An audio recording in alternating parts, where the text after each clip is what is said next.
Seeking Tarot is dedicated to exploring the 78 cards in the Rider-Waite-Smith deck.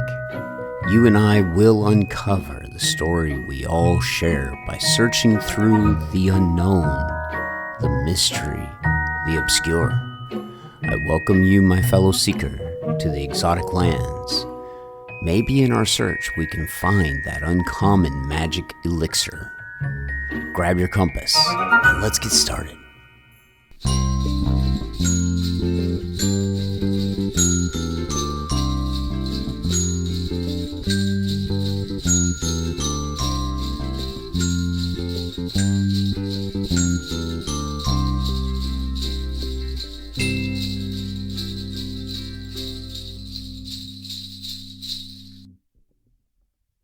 Hello and welcome to Pods Like Us. I'm Martin Quibell, known to my friends as Marv, and this time I'm speaking with Scott from Holly Jolly Xmasou.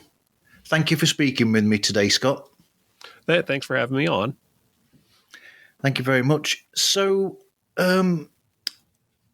first of all, before we go into the show itself, which is fantastic, my brother and his wife are really enjoying it because I think I've said to you before that my sister-in-law is Japanese. My brother went over there to teach in schools over there, and they met each other and they got married, and so that it's something that they really, really have been enjoying since I've told them about it. That's great. I really appreciate it. And I've got a few. I know of at least a few listeners in Japan. So, well, I'm not surprised. I mean, it's a really good program. You know how it goes into the background of all the different Christmas songs and everything that are in the Japanese psyche and on their record charts. It's a huge thing in Japan, Christmas. Yeah, and it's surprising that they've got a much different approach than we do in the West. I mean, it's basically like another for most Japanese, it's like another Valentine's Day. Yeah. So most of them view it as this romantic holiday where Christmas Eve is really the big day. That's where couples will get together, and that's why so many of the Japanese Christmas songs are more like just standard love songs. Yeah. So it really has an influence on the music and just the entire approach to the holiday.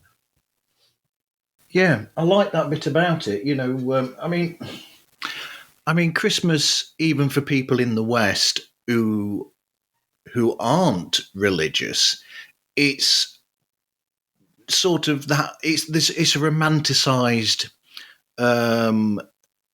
period anyway for those people. You know, it's about getting the families together and having nice time with the family, eating good food together, and just, you know, having that one specific time in the year where you're together. And so I like the fact that people can take these things and make it their own in these different cultures.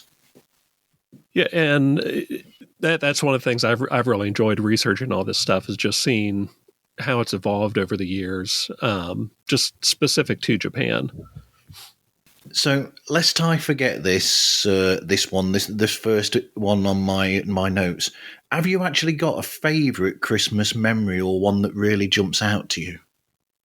Gosh, I'd say I've got 4 daughters, and pretty much each of their first Christmases, just that's always been a big deal. I mean, granted, they're not old enough to really know what's going on when it happens, but just going through it with each of them for the first time, that it's a lot of fun. Just, you know, having them there and getting to experience it with them.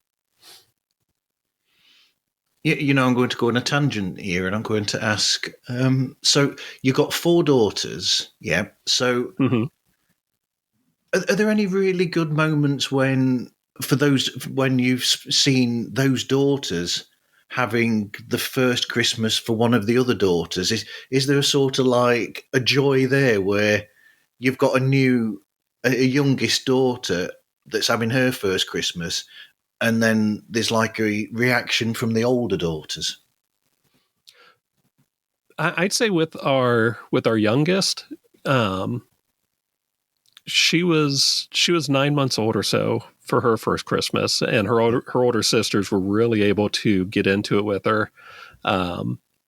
They all had gifts for her, and that was probably the most fun of the four, just because it was such a big deal for each of them. Yeah, because I'm just imagining that they are then of that age where they can understand what it is. They have that joy within them, and because there's somebody, a younger sister that they love, that they can then give all that emotion to them, and that can make their first Christmas even more special. Mm-hmm. So from there, then, when did your interest in Christmas music from Japan start? I mean, did you have an initial love of Christmas music as it was? Growing up, my mom played Christmas music year round. So, I mean, there wasn't a cutoff date. She would just continuously play Christmas music. It could be middle of summer, and she'd be throwing on John Denver and the Muppets, and we just had Christmas music playing all the time. So when I got to be a bit older, I started buying my own Christmas music. Probably around college, I started collecting it a bit. And then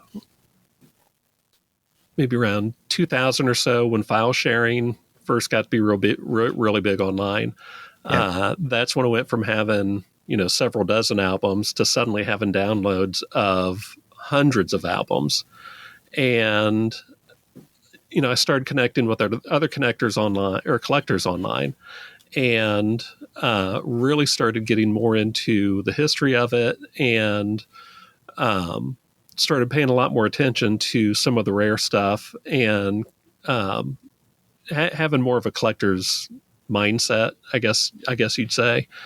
And then I think it was around 2010 or so, somebody mentioned this album, Drum Christmas Drum by Akira Ishikawa.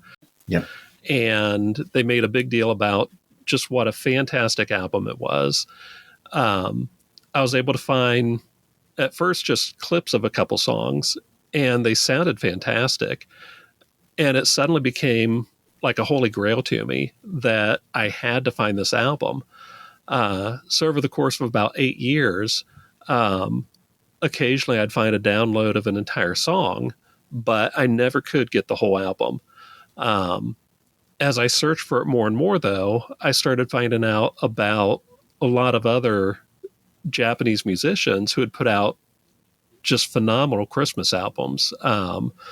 People like Jun Fukumachi, Shoji Suzuki, and several others who just, with some of them, occasionally I'd get a full album I could download. Others I would just, I would read about them, and the descriptions of these albums just fascinated me. Jun Fukumachi is a real key one, just because everything I read said it was one of the most phenomenal Christmas albums ever recorded, but you couldn't even find clips of it online. So as I kept searching for Akira Ishikawa and learning more about all these other Japanese albums, it became kind of an obsession with me. I also realized that none of the other American collectors really had a lot of knowledge about the Japanese music. So some of the American collectors, I mean, their knowledge is encyclopedic. You can go to them and ask them about, these recordings from 50, 60, 80 years ago, and they can tell you more than you thought you even wanted to know about it. So as I was learning more about the Japanese music, I started to realize, this could be a little niche for me. This could be an area that I know more about than any of these other collectors. At the same time, I started to realize there's no way on earth I'm going to hear most of these albums if at some point I don't just break down and buy copies of them from Japan.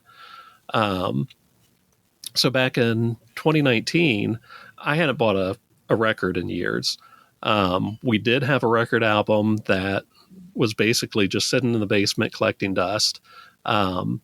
For Record Store Day that year, there was a re-release of this compilation from little label King Records out of Cincinnati.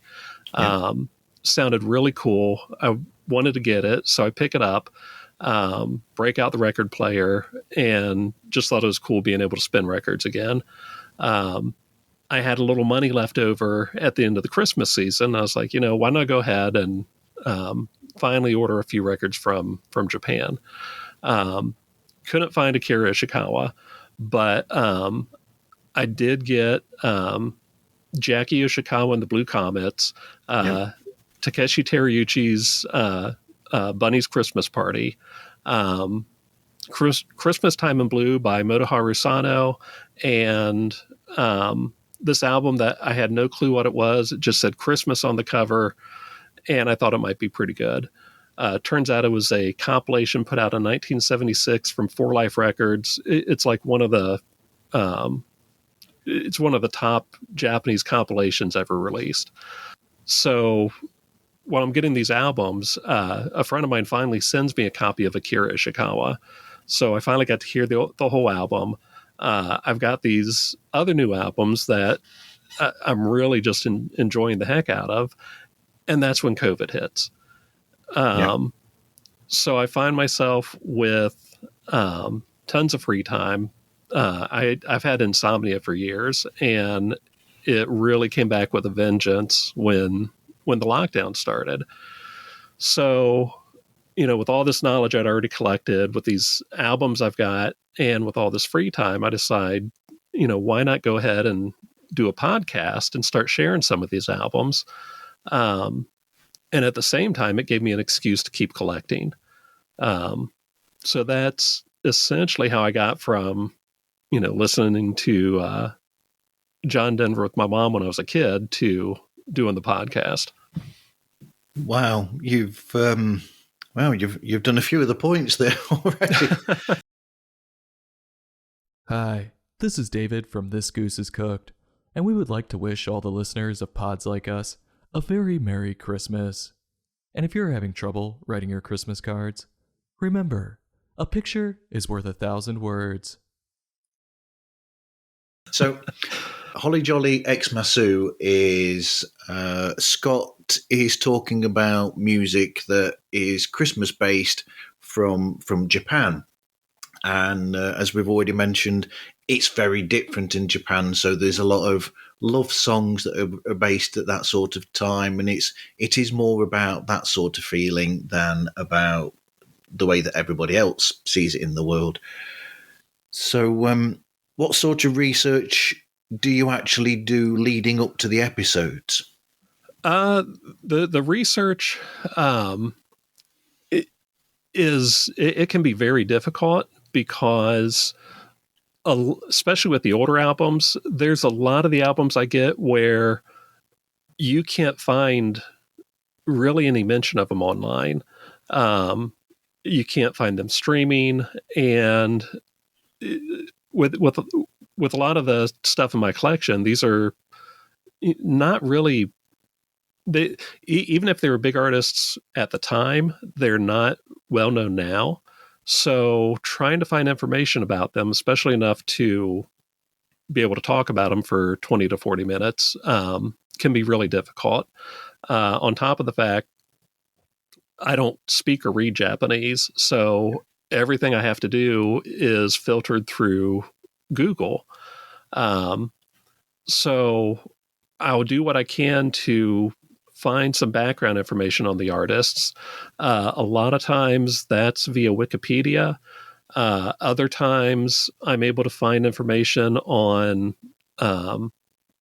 like old Japanese blogs and whatnot.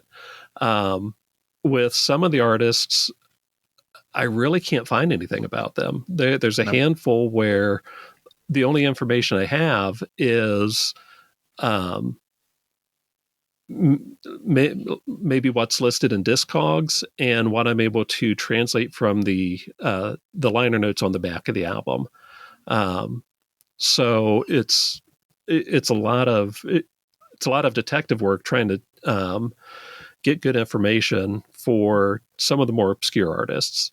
Some of the big name artists, it's pretty easy. You just go to Japanese Wikipedia, and there's a lot of times more information that I can use.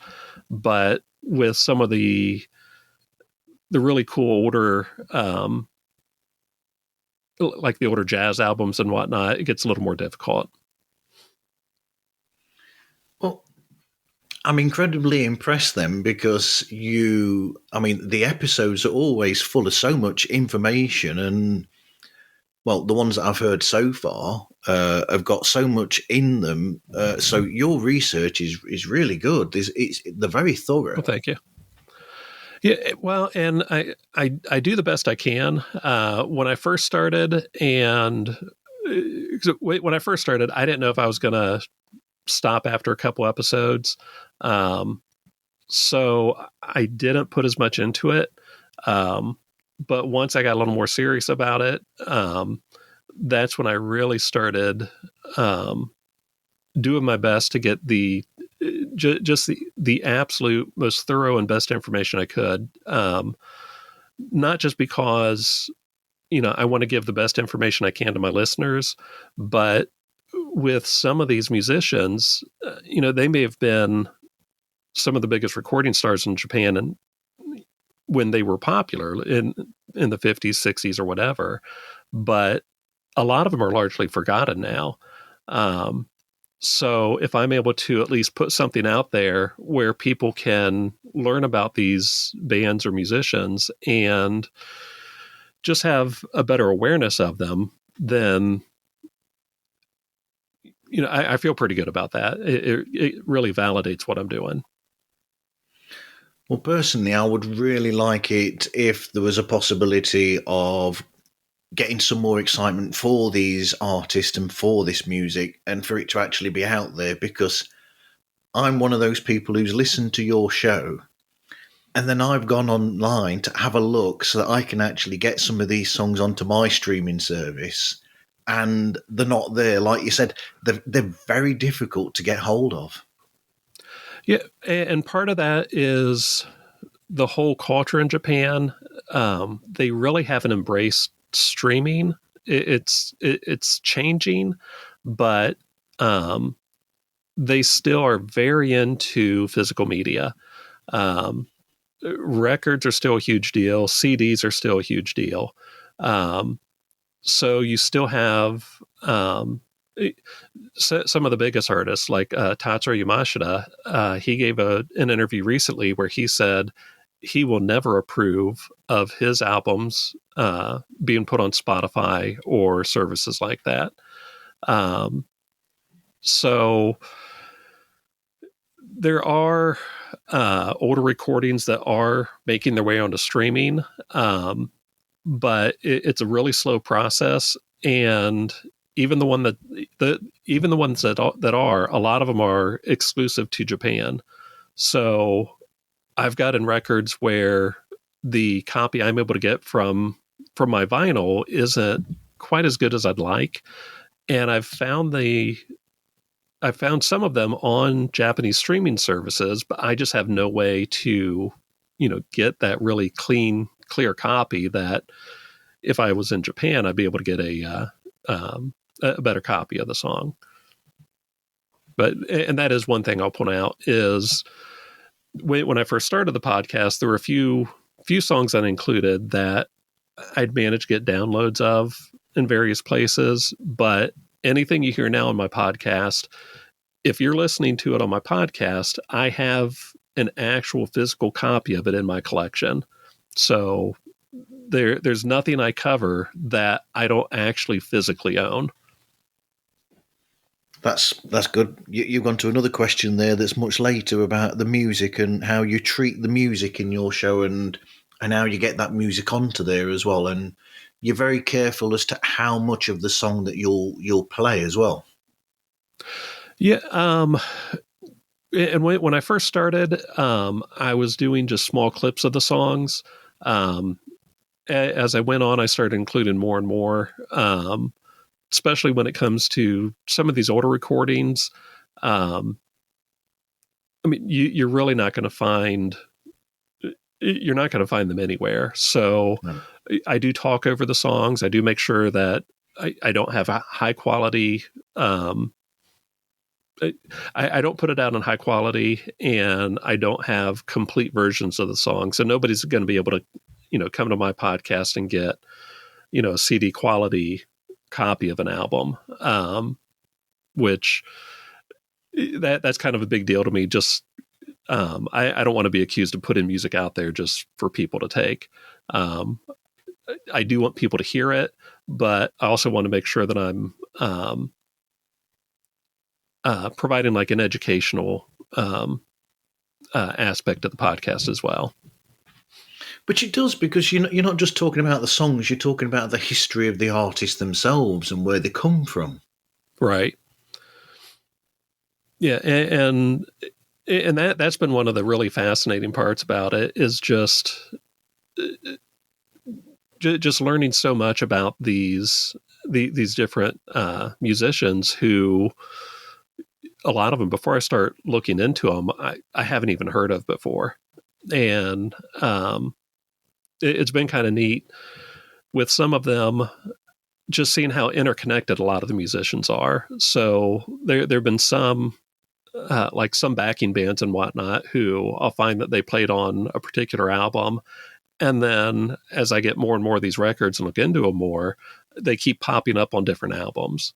So it's an enjoyable experience, just finding out about these artists and then finding out just the interconnected nature between some of them. It's a bit like the Japanese version of those musicians who played on all the Motown songs. You'll find them keep cropping up on all these recordings. Uh-huh. Well, and one of my earlier episodes that I think a lot of people enjoyed was Jimmy Takeuchi's White Christmas, Drum, Drum, Drum. He was a fantastic drummer, and his album is just spectacular. And as much as I enjoyed reading up on him, I didn't realize until well into my research that several of the other albums I have, he was actually the drummer for those bands. So I'd mentioned Shoji Suzuki before. I've got a couple albums by him, and I'll cover him eventually. But Jimmy Takeuchi was his drummer for years. And once I get to Shoji Suzuki, his albums are just phenomenal. He was a clarinetist, and he just his Swinging Christmas was one of the earlier albums that I managed to get a download of, and it's one of the best albums out there. I love jazz and instrumental versions of songs. Really fantastic Christmas songs. So when you record the episode, have you scripted it entirely, or do you just say whatever comes to mind? I mean, there must be some form of script of some sort, even if it's bullet points. I script it out entirely, and then a lot of times I'll edit on the fly. It's not always big changes as I'm recording. I usually stick to the script, but sometimes I'll remember something that I meant to put in and forgot, or I'll just make minor edits as I go. But depending on the episode, it can take anywhere from a week to 2 weeks to write out the script fully. And that's always the bulk of the work. I mean, not counting the actual collecting that I do, just the research and the writing that takes up a lot more time than anything else in the episodes. Hi, it's Zach from Belated Binge Harry Potter, and I'd like to remind all the listeners of Pods Like Us that it isn't Christmas without Hogwarts and a Harry Potter marathon. So, is there a structure to the actual episodes as well when you're recording them? Yeah, I always have a basic introduction where I'll talk about, the album, how I came to know about it, maybe if I had any trouble getting a copy, and then some basics about the band, or anything else maybe relevant that doesn't fit in with the rest of the structure of the episode, and then I'll lead off with basically with each song plays, I'll do a bit about some of the history of the artist or the band, and then something about the actual music that's playing. So I kind of intertwine that throughout the episode, and then at the end, I'll just wrap it up and then give a preview for whatever the following episode will be. At the start of the episode, I try to pick an instrumental song from a different album or single. It's not always instrumental. Sometimes I'll put in a vocal track, just something that'll fit the time. And then as I'm doing the wrap up at the end of the episode, I'll play something from whatever is going to be the following episode. Wow. That's a nice bit of an Easter egg that you put at the end of the episode. That's brilliant. Yeah, well, I always like to put that in there just as a preview of something that's coming. And then throwing in the extra song at the beginning. I like doing that just to, get a little extra music in there. So, as opposed to the Marvel Cinematic Universe, this is the Holly Jolly Xmas universe with the stinger at the end. Just making sure everything's tied together. So, I haven't written this one down, but so first of all, before I say this, one of the things that I really enjoy and that really comes out is there's something great about towards the beginning of each episode.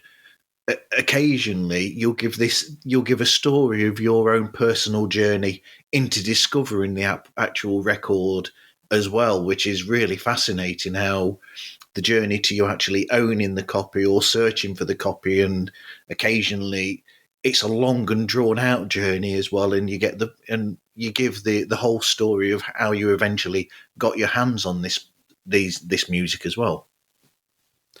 Yeah, and sometimes it's a lot more difficult than others. There's albums that, frankly, I never thought I'd be able to get a copy of, and they'll show up. And that's one thing I learned early on, is that some of these albums, if I don't get them when I see them that first time, there's a good chance I'm not going to see them again. So it makes it really difficult to get, especially the rarer albums. There's a lot of collectors out there, and when I'm going up against collectors in Japan, that makes it even more difficult because, they're able to bid a little higher. They don't have to worry about the international shipping and some of the other stuff I have to worry about. There's also the difficulties of there's sellers in Japan who they don't like these records leaving Japan. So if they find out that you're a foreign bidder or you're going through a proxy service, they will cancel the order. Wow. I've had several records that I've won auctions for, only to have the order canceled. One that I got recently, it's a compilation, came out in 1962. It was from the Nakatsu films. They took a bunch of their young actors, put them together as singing stars as well, and they put out this Christmas album. And a collector in Japan had told me about it and recommended it. And right away I found a copy, I bid on it, and it turned out the record store selling the copy had already sold the copy in store, so they canceled it. Found another copy, exact same thing. They had sold the copy that was in store. They canceled my order. Finally found another copy, and I was the high bidder. The seller canceled it because I was overseas. I think I had 2 more copies where I lost out because I wasn't in Japan. And then finally, I managed to get a copy that it was less expensive than all the other copies. So that was a plus. But that was one I spent over 2 years trying to get that one, and finally getting it, and the fact that it arrived and was in great shape was a big relief. And also that you saved a heck of a lot of money getting that one rather than one of the earlier bids. Right. Yeah, because I think I bid as high as I ran one auction up to like $120 just because I was bound and determined to get that one. And when the guy bumped it up to, I think he took it up to 150, I said, hold on. I said, that's 5 times more than the last copy that sold. I was like, I need to back out of that. There's I'm going to go on a tangent here. There's an episode of my own show where we were talking about, he does an Elvis Costello podcast, and we were talking about, because there was Paul McCartney and Elvis Costello did some work together. And then I showed him this box set I've got of one of Paul McCartney's albums, where Elvis Costello co-wrote some of the songs. And then the guy who does the Elvis Costello podcast says, "Oh, look, that's what £150." He started to say this, as in how much it was. And I'm there saying, "I'm glad the other half can't hear you say this." And he goes, "Oh, sorry, £25 will get you." Yeah, These things are not cheap. Yeah, I tend to be vague with how much I spend. Yeah, because it's just some of these are they are so hard to find. I managed to flexi discs were really big in Japan for quite a few years, starting into the 50s up through the 80s. And I found out recently the big deal was because, up definitely through, at least through part of the 70s, the economy was such that a lot of people couldn't afford vinyl. So flexi discs were really popular. And I've been finding older flexi discs where the bands, their music, at least their Christmas music, never appeared anywhere but on these flexi discs. Yeah. So some of those tend to go for quite a bit of money. And there's one I've been looking for quite a while. I missed out on a copy just 2 weeks ago, and I finally managed to win an auction for it yesterday. So that's what I'm looking forward to getting. I just recently started recording and digitizing all my flexi discs, just because those take a little more work than the vinyl does. So I've got this big backlog of flexi discs that I'm finally getting around to.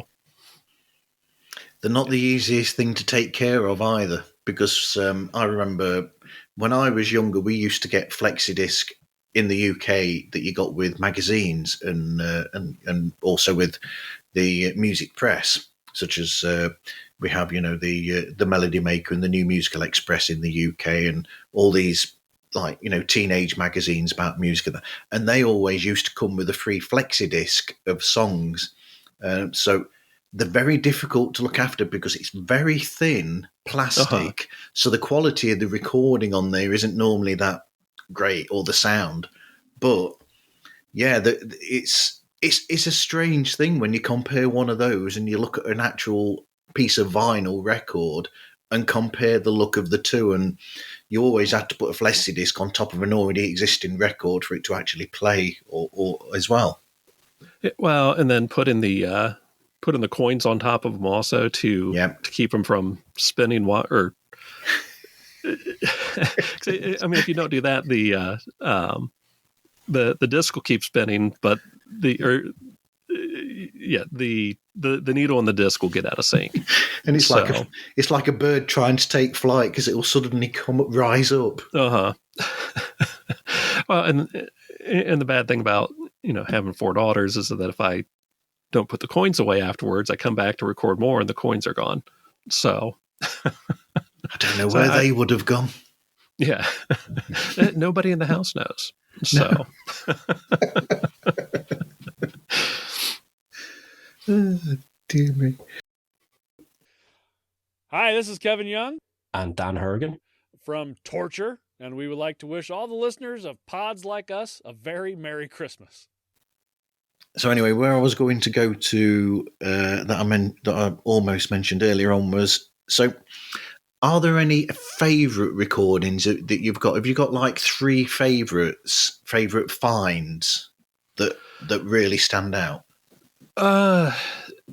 Jun Fukumachi that's got to be that's probably my top one.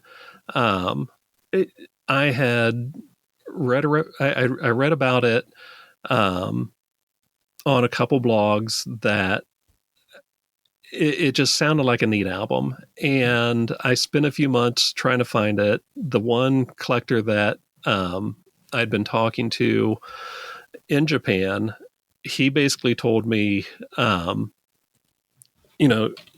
you're not going to find this. He said, I've been looking for, he had been looking for a copy for 10 years, and he finally managed to get a copy after 10 years of searching. And he told me, don't count on getting one because you're just not going to get it. Yep. Sure enough, a few months later, I found a copy on eBay, and the seller would not ship it via any means other than overseas freight, which meant it was going to take at least 6 months to arrive. And if it got, wiped off the boat on the way over, there's nothing I could do about it. So I was on the verge of bidding on it when, as luck would have it, a copy showed up in Discogs, and I was able to get a copy from a shop in New York. And it is just, it is an unbelievable album. It's just this crazy jazz fusion. It's something you have to hear. I think I believe it's my 11th episode. I covered it, and it is just phenomenal. It's far and away one of my favorite Christmas albums of all time. Another favorite, which I think was in my 8th episode, Christmas Tenor Mood by Nakamura Hachidai and Hidehiko Matsumoto. They were 2 of the biggest jazz artists in the 60s, and it's one of the most just gorgeous albums you'll ever hear. It's also the first episode that the day after I released it, I got a call from my parents. They had listened to it, and they said they just loved it. So the fact that I got feedback from my parents, I was pretty pleased about that. And I'd say probably my other one would be, and it's hard to narrow it down to 3. I'll have to go with Chimieri Sings Christmas Songs. She was one of the top 3 female jazz singers in Japan. She started as a pop singer. Her, Habari Masora, and I think it's Izumi Yakamura. They were 3 of the biggest stars in Japan in the early 50s. They each put out a couple Christmas singles between like 1953 and 54 or so. They were such big stars that the fact that they had put out Christmas music, it not only popularized Christmas music in Japan, it popularized Christmas as a holiday for pretty much everyone outside of the small Christian community in Japan. Yep. So they were hugely influential. Chimieri put out a complete album in 61, I think it was. And that was one that another collector told me, these are really rare. You're not going to get a copy.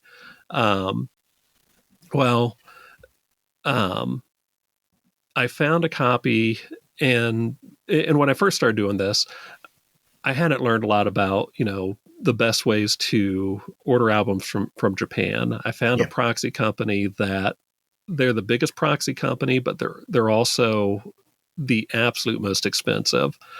So I used them. I found an auction for her record. I went ahead and ordered it.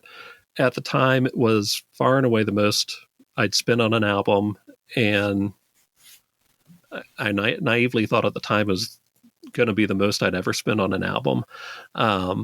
But I managed to get a copy, and it's just phenomenal. She had a wonderful voice. And it's just such a fantastic album. At the time, I was more thrilled to get that than I was to get Jun Fukamachi.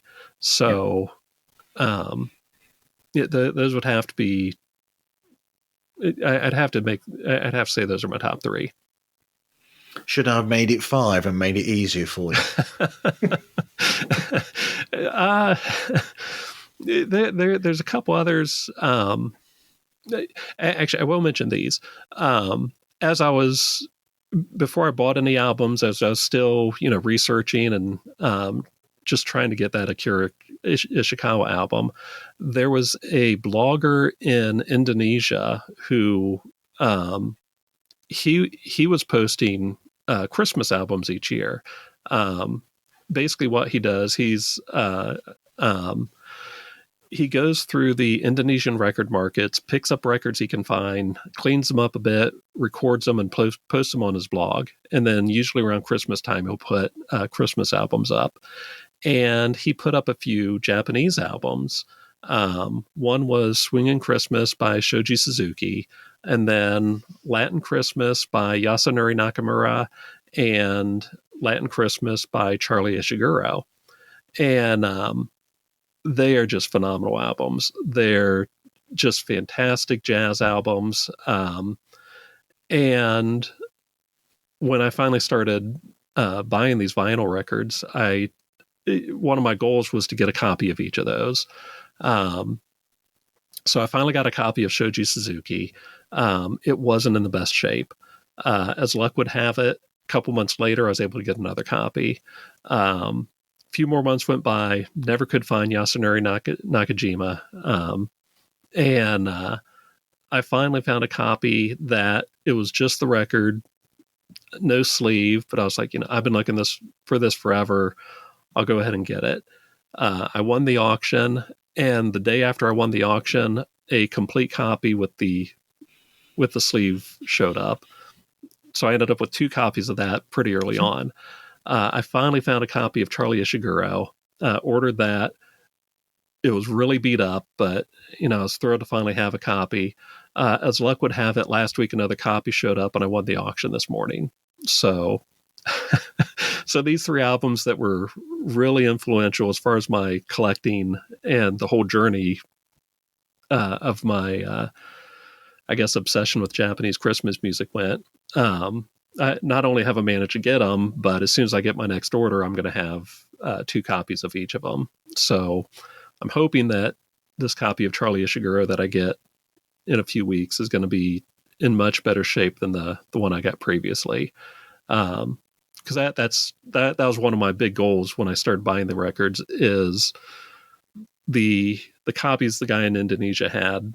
They're not very good, and I just wanted to be able to get copies of my own and have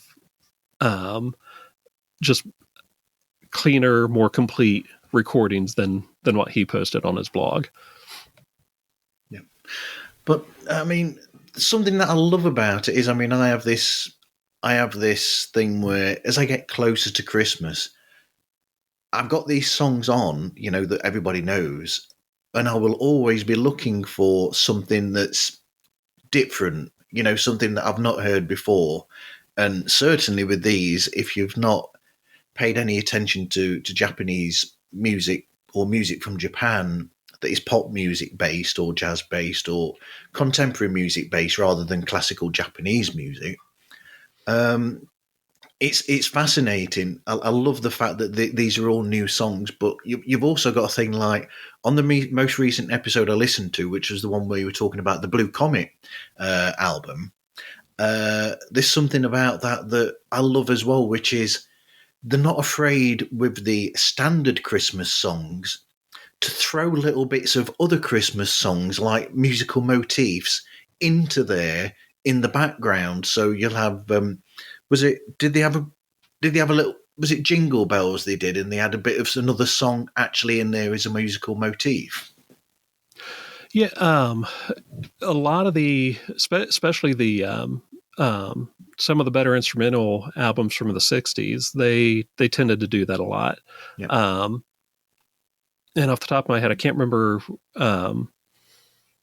which song Jackie Yoshikawa did that on, but he threw in, I just can't think of the song right now.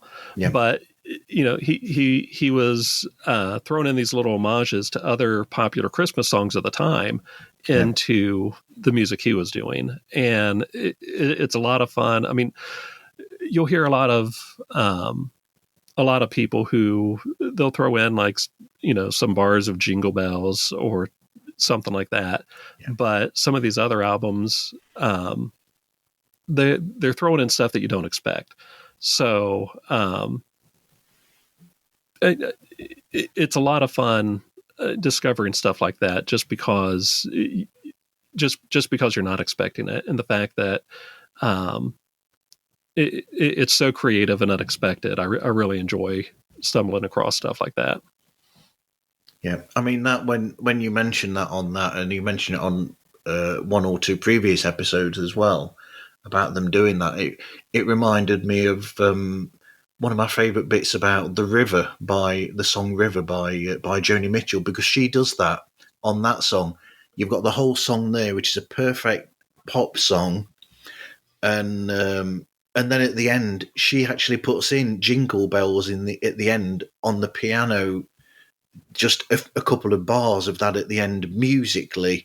And it's something that, when you mentioned that about that, I just thought it's something that I love about this season, and those sort of artists who do that, I like it when they do that. And yeah, the Japanese ones that you mentioned, they seem to do it a lot, or they do it a fair bit. Yeah, and that's something I've enjoyed with all this, is that before I started doing this, typically I get to the point in mid-January or so where I just get tired of listening to Christmas music. I mean, I start listening to it because I'll send my family and a few friends a mix CD each year. So most years I start working on that in like July or so. So by mid-January, I get to the point where I've been listening to not just the music for the CD, but just Christmas music in general so much that I just need a break from it. But the good thing with doing the podcast is the Japanese music, it's all just fresh and brand new to me. So working on the podcast year round and discovering this new music year round, it's not something I ever get tired of. And even if it's an album full of Christmas standards, it's versions of them I've never heard before. So whether it's a new pop version or an older jazz album, it's something brand new to me, and that helps keep my interest going throughout the year.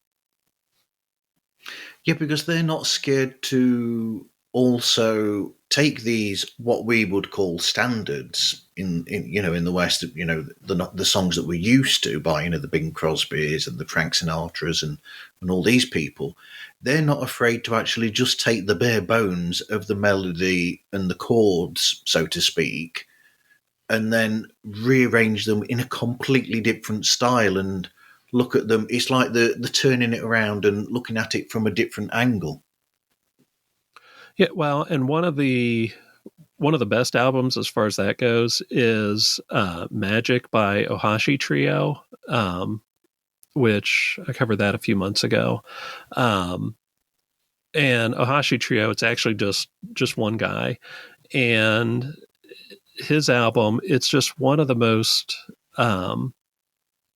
just unexpected and innovative Christmas albums that you're going to listen to. He does jazzy takes not just on original Japanese songs, but some standards, and he has some originals on there, but he also throws in Starman by David Bowie, which there was an interview where he explained his motivation for that, and it was just a really interesting selection for a Christmas album. So that's definitely one worth searching out and listening to. I love that artist. It's great. Hi, this is Amy Hughes from Cool for Cats, a Squeeze podcast. And I'd like to wish all of the listeners of Pods Like Us happy holidays and especially a very Merry Christmas. But I mean, in the more known to the rest of the world, possibly another artist, Isao Tomita. Yeah, and I have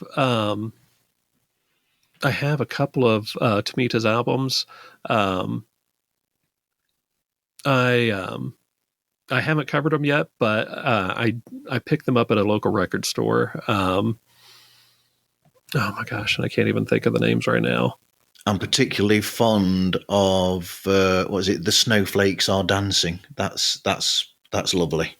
Yeah, I've got that, and I forget the other one. Pictures at an exhibition. Those are just two really fantastic albums. Yeah, but that Snowflakes album, that's one that I actually listened to during that period as well, during the festive period, because it's got that, it's almost a festive feel to the music. Uh-huh. I don't know if that's just me that feels that. Well, and I'm trying to remember if I remember right, I believe he played on another album I have. I just can't recall. We're going on tangents here. Yeah, and it's I've gotten to the point where it's hard to it's just hard to remember everything I have. But while you're looking that up, I mean, there is something about we're continuing on this tangent. There is something that, to a sense, I don't know whether it bug me, does it not? It sort of does in a sense, but there are sort of artists who I think are overlooked and not known as much as I think they should be. Such as so I'm going to Japan, and I'm also thinking of I think that we're going out to the Christmas music thing here. Yellow Magic Orchestra, I think, are very overlooked, and they were a really important group, in my opinion, in the history of electronic music. Yeah, well, and they were just so fantastic and groundbreaking. Yep. And each of them, Harry Hosono, Ryuichi Sakamoto, and I forget the other guy's name. They've each produced at least some sort of Christmas music on their own. Yep.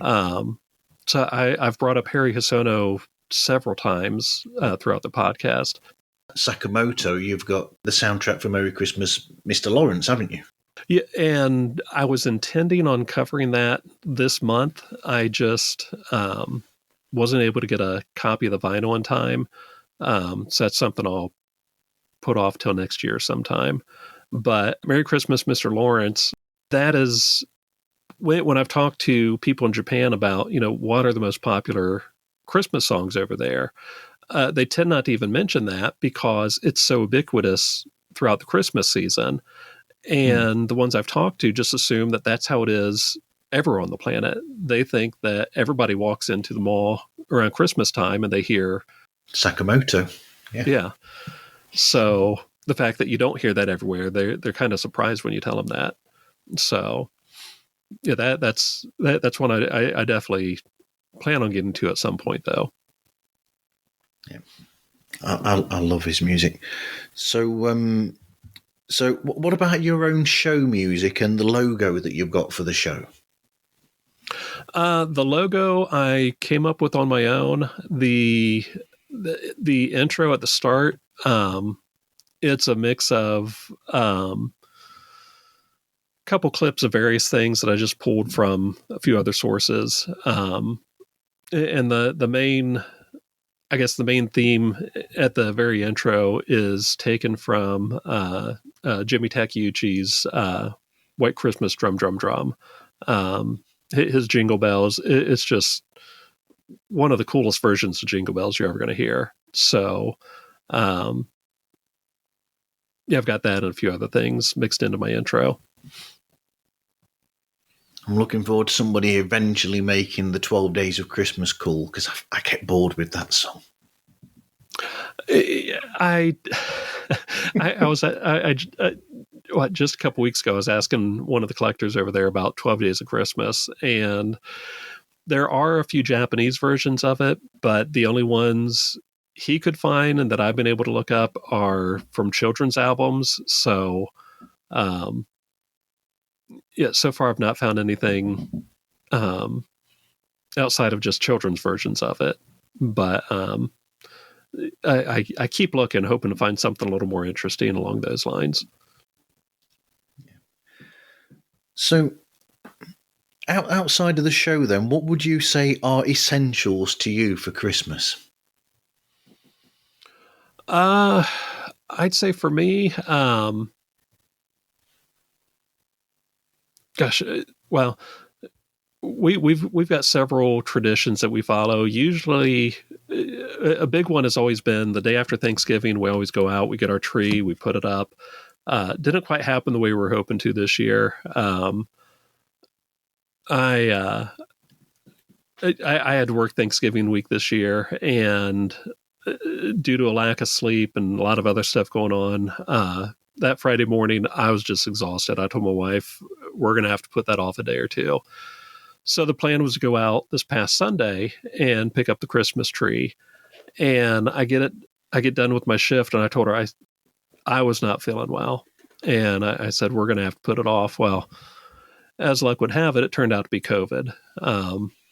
So her and my daughter finally did go out last night and get the tree. So we at least have it up. I couldn't help out. I haven't been able to help with any of the decorating. But I'm hoping to be back on track next week for some of our other family traditions. We always do we put our shoes out for St. Nick on the 6th. And then Christmas Eve, we always have the tradition of Christmas Eve pajamas. So that's something the kids always look forward to. And last year we were lucky enough, we were able to get matching pajamas, not just for us, but the dog as well. So, so the kids really enjoyed that. That's lovely. That's great. So hopefully they didn't get a tree like the Grissams got the tree in Christmas Vacation, that basically damaged the whole room. It was that big. My daughter actually, she picked out a fantastic one. It's nice and full, and I'm looking forward to seeing it decorated. She did she learned well from me.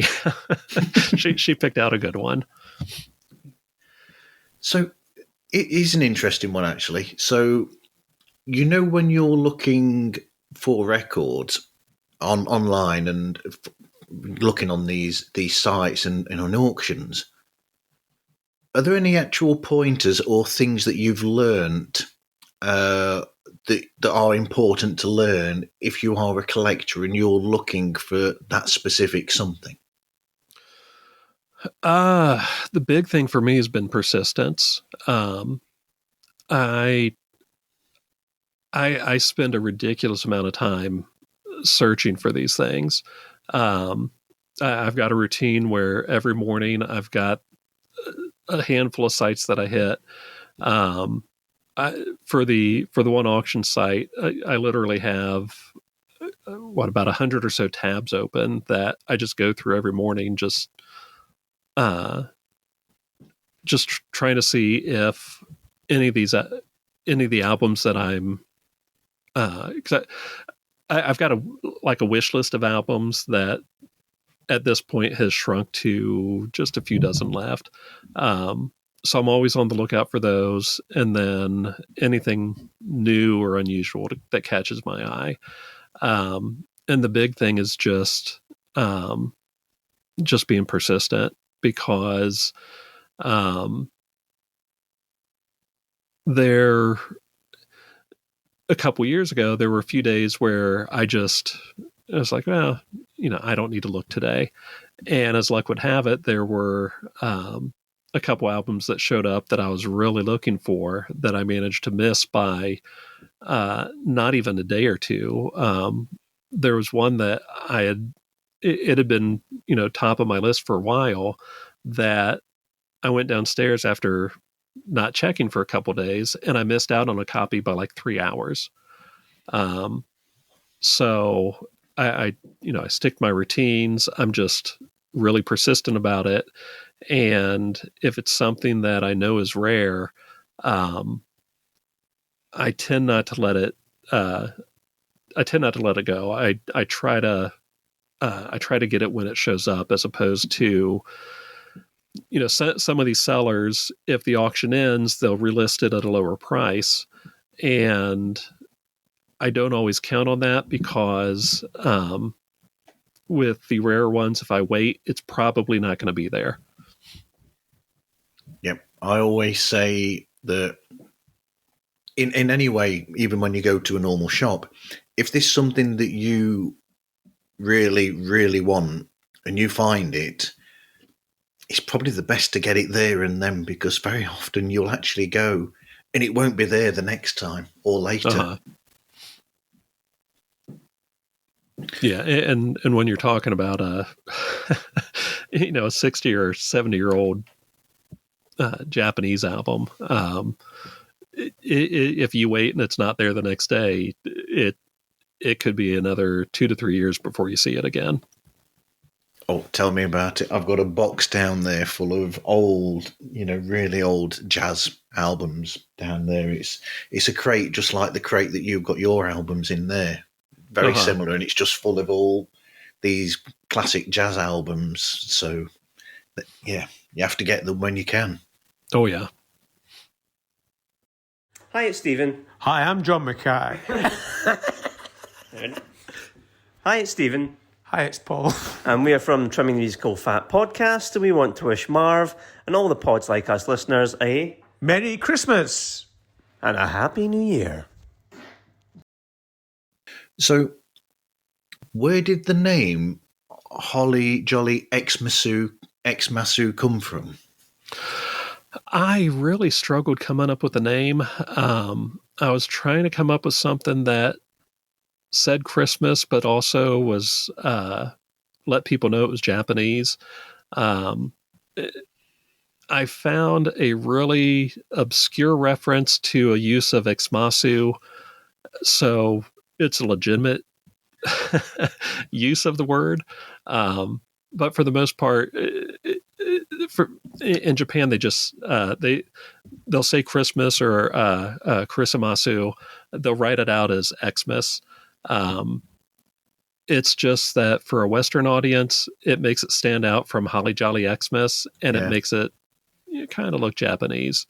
So that's how I ended up coming up with that.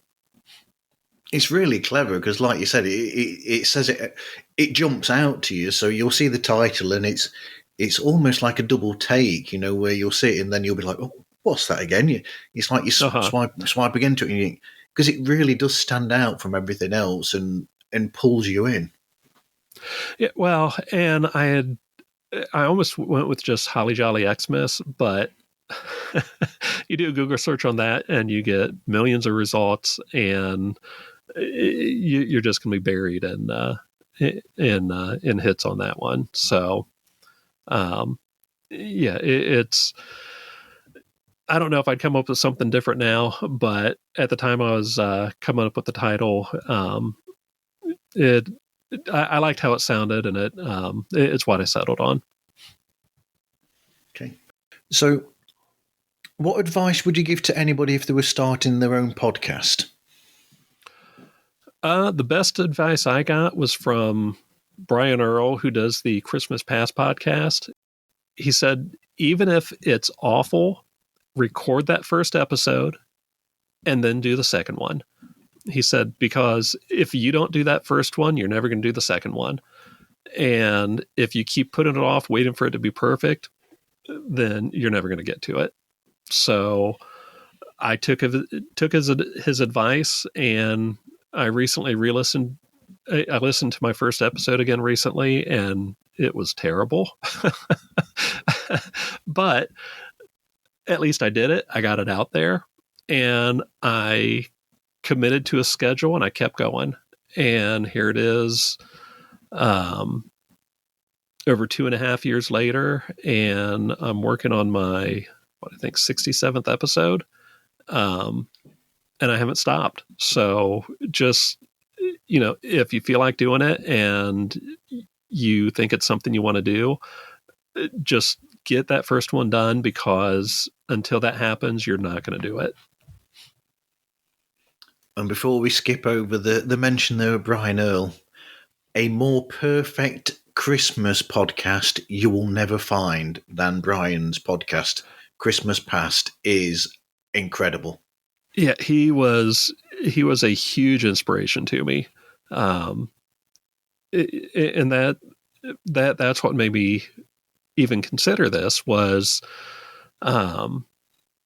back when my older girls were, when they were in high school, they were on the swim team, and while they were at practice, I'd get up at 3 or 4 in the morning, take them to practice, and while they were at practice, I'd go walking around the pond by the swim club where they were doing their practices, and I'd listen to Brian Earl, and I'd listen to Tim Babb's Can't Wait for Christmas.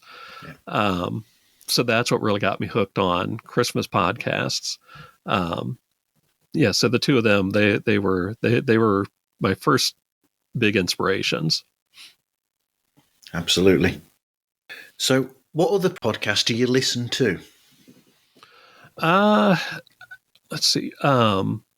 Weird Christmas is that's a must listen for me. As soon as Craig has a new episode, that's one of the first ones I put on. Totally Rad Christmas from Jerry D. I've been on there several times, and he's a great guy, so I try to listen to his.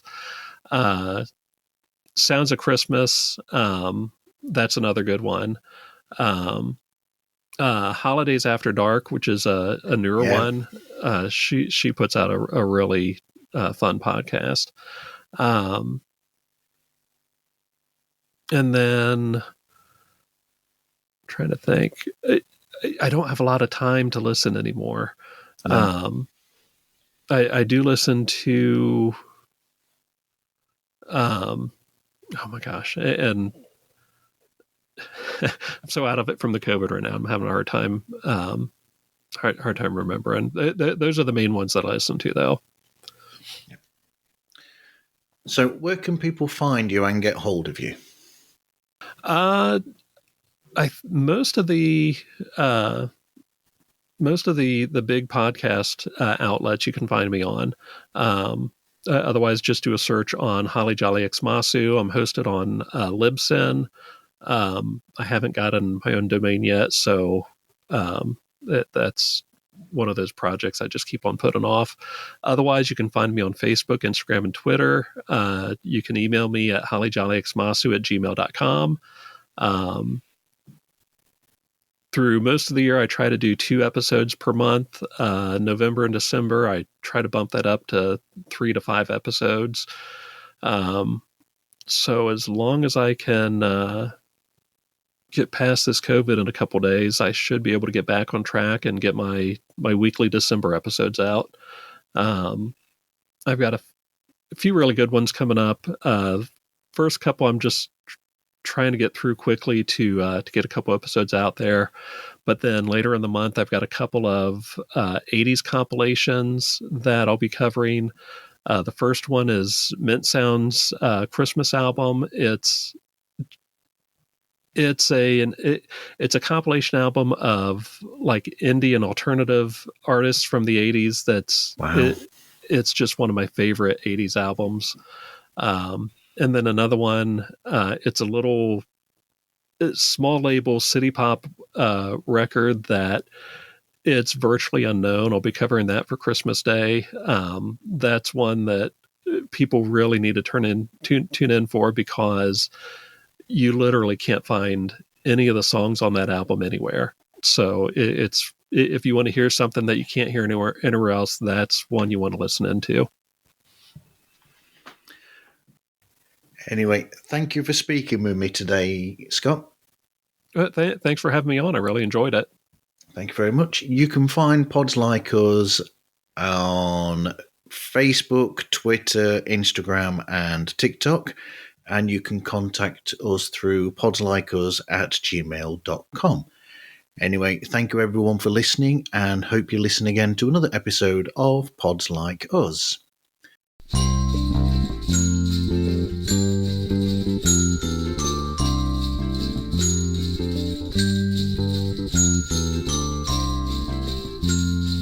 Thank you.